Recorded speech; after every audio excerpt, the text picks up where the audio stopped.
Quentin Tarantino is brewing some coffee, and it is, as Samuel L. Jackson's Pulp Fiction hitman would enthuse, some serious gourmet-ess, served up in a mug bearing the logo of his podcast Video Archives, named after the famed Manhattan Beach video store where Tarantino worked in his early 20s.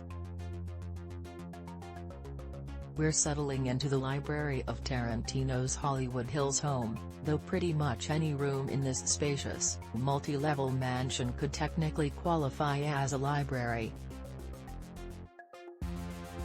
There are piles of film, books and magazines in nearly every corner and on every surface, rows of vinyl record albums snaking across the carpeted and tiled floors, metal carts overflowing with VHS tapes just off the kitchen, revolving racks of comic books clamoring for attention.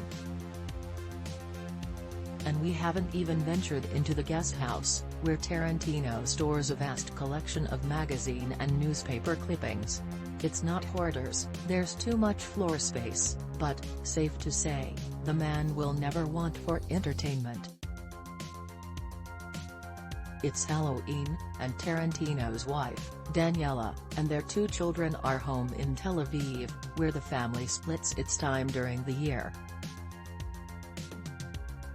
Left to his own devices, Tarantino has been going through his horror movie collection, making a little stack to watch later that evening.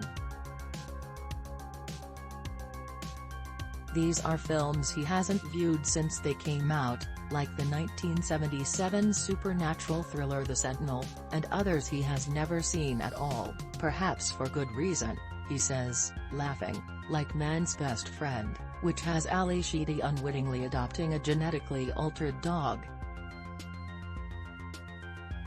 Neither of these movies is mentioned in Tarantino's new book, Cinema Speculation, though the volume, the first work of nonfiction from the 59-year-old filmmaker, is full of references and reveries to other genre movies, Tobe Hooper's slasher flick The Funhouse, the vigilante thriller Rolling.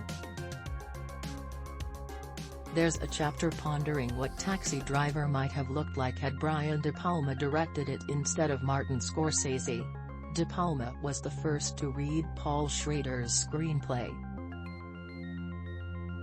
There's even an appreciation of longtime Los Angeles Times film critic Kevin Thomas, whose enthusiastic reviews of exploitation movies captivated Tarantino as a young reader. He seemed like one of the few practitioners who truly enjoyed their job, and consequently, their life, Tarantino writes,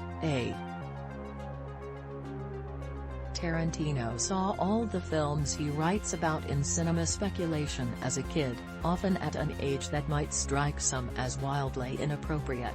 He brags about seeing a double feature of The Wild Bunch and Deliverance at 11.